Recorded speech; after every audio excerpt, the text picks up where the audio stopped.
Nice everyone, Fabio Santos again with a few more drills for you to improve your macaco. So there are a few levels of this drill. I'm gonna show the basic one and then you can progress on the level. So when I ask which exercise that you are, you can just put level 2, level 3, each one that you are doing. Level number 3, both legs on the floor and with jumping, okay? So here,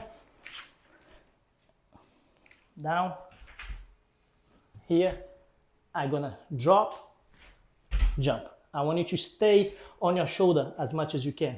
So I drop and I jump. So I'm forcing myself to do it, to stay there, okay? By leaning my head. You're not gonna bang your head on the wall because this hand is stopping you.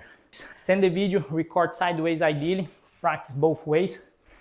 And of course, any discomfort on the shoulder or anything like that, let me know. Don't do too many in the rows, okay? I'm gonna tell you how many you're gonna do on your program. Hope you're well, and I see you on the next one.